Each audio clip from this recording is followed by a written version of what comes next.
Hey guys, welcome to a bucket list moment of mine, and that is not driving a Mini, but it is driving a Mini right here in the beautiful United Kingdom. That's right, I am about an hour and a half away from Oxford, where this Mini was born. They build about, get this, 1,000 Minis every day in Oxford, and to actually be able to drive one here on the, well, you Brits would say the right side of the road, I would say the wrong side of the road. It's kind of a bucket list. It'd be like going to your favorite football stadium and being able to kick a goal for all you Europeans, or kick a field goal for all you Americans. So let's talk about this Mini. This is the brand new Mini 3-door JCW, and of course that stands for John Cooper Works. It's the hot hatch of the bunch, and we're gonna go for a ride here in the beautiful UK. Before we do that, let's just do a little bit of a walk around, and starting with what's under the hood.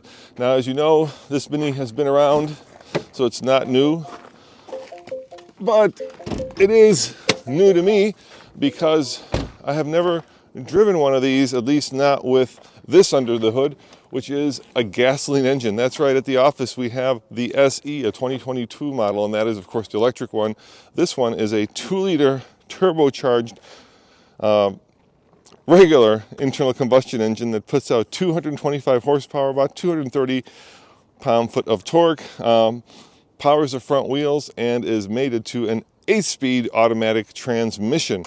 Now that's, a significant amount of power to put through the front wheels, and it's quite a lively little car, as we're about to find out. Now, the JCW, of course, stands for John Cooper Works, and that means that this is the hot hatch version, so you get bigger brakes, you get a locking front differential, you get sportier seats, and you get a higher price. In the US, it starts at about $37,000, usually as equipped, maybe about $40,000, and it competes with cars like the Golf GTI, maybe the Golf R, depending on how spec'd it is, maybe even the new GR Corolla.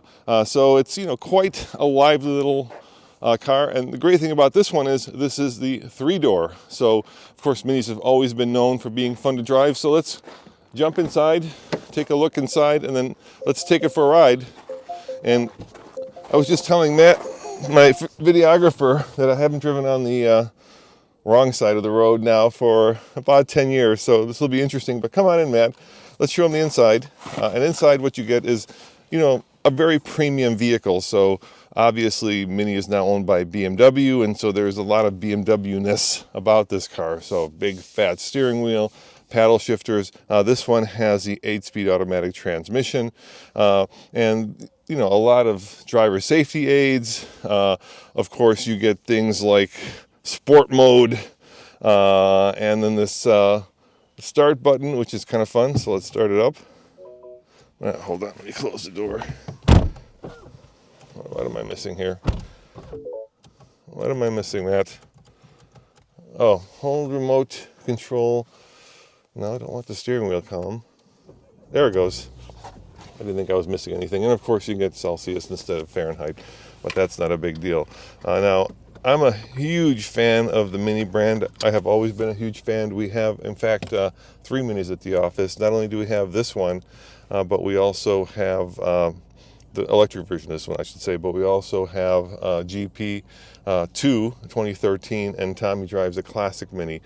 So that makes for kind of a Mini family, and it's really a fun brand that is one of those people's cars. And there were really 4 people's cars altogether in the history of automotive. The first one, I think, being the Model T, but let's talk about more modern ones.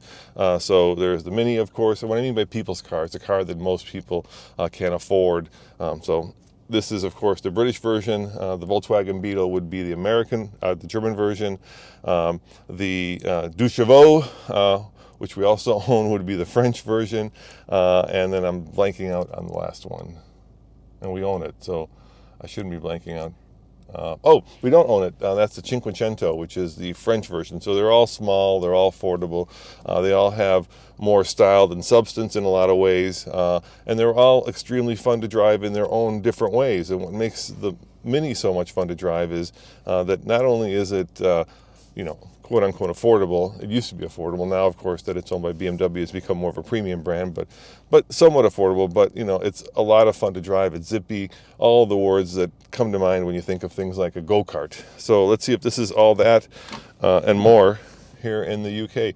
Now, I love the fact that even though I'm pretty tall, 6'2", I'm very comfortable in this car. I do hit my head just a little bit, but not too much. And once again, this is going to be interesting because I want to make sure that I'm on the proper side of the road and not the wrong side of the road. And it does take a little bit of getting used to. The other great thing about Minis, of course, is that there's a whole Mini community that you can become part of. I can't think of any other car that has such a robust and such a fun community built around it outside of maybe the Jeep Wrangler. And part of that is because you can get these cars in any flavor you like that kind of expresses you or your personality. So there's just numerous different combinations of colors. I think officially there are 13 different colors, but you can mix and match the kind of top that you have. Fasten seatbelt. Matt, you have to fasten your seatbelt, my man, or you're going to get yelled at.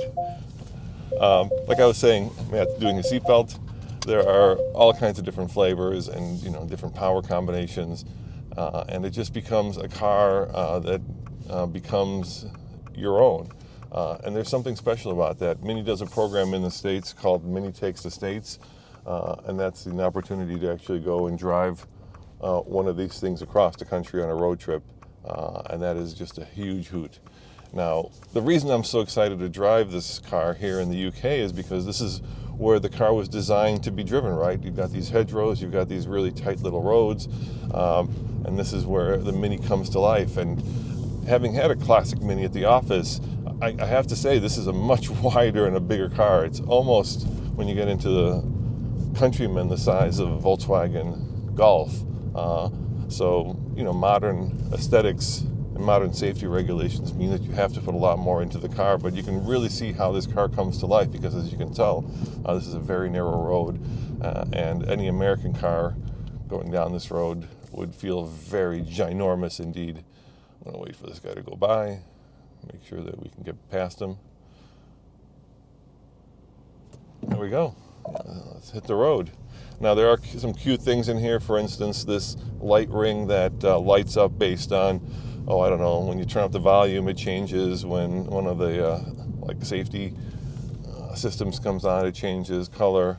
It's kind of a cute, I'd say almost very German way of being playful. But nevertheless, it gives the car a little bit more personality. We do have a very basic heads-up display, the kind that's a little bit cheaper than the kind that's projected onto the front windscreen. But overall, it's a very tidy little package. And with 228 horsepower and just a lot of personality, it doesn't take you long to want to start throwing this thing around and start really flogging it. And steering is very direct. Brake feel is immediate. Suspensions, it's a firm car. It's not going to exactly give you a plush ride, but it will reward, I think, spirited driving. So let's see if we can get on a little bit bigger road here and see if we can go a little quicker. Now, we are in, I think, a more urban part of the UK here, so I don't think I'm going to be able to throw this thing around. But I can get on the road here and give it a little bit of the beans. Oh, yeah. Yeah, this is where it starts to become fun. And it's amazing how quickly you can get used to driving on this side of the road. It feels very natural almost immediately. I'm going to say that, and of course, I'm going to be on the wrong side in 2 minutes, so I shouldn't be overconfident. The other thing that makes Mini such a unique vehicle is kind of the view out the windscreen. Most cars have a much more open, much more airy kind of feel to them. This one is almost like you're sitting and looking out of a bunker in some ways. It's very short, and it's very compact. And it makes for a very sporty experience. And I've always loved that about the brand. I also love the fact that, like I said, this feels much more premium than some of the other competitors. If you compare it to let's say a GTI or even the new GR Corolla, which I just drove, those feel a little bit more pedestrian. This, on the other hand, feels like you're getting into something special. And you know, that's what makes driving cars fun, right? When you feel like you park it and you walk away from it, and it puts a huge smile on your face because you kind of look around and see the car sitting there, and you realize, I own that car. And that's the feeling you get from a Mini. All right, here we go.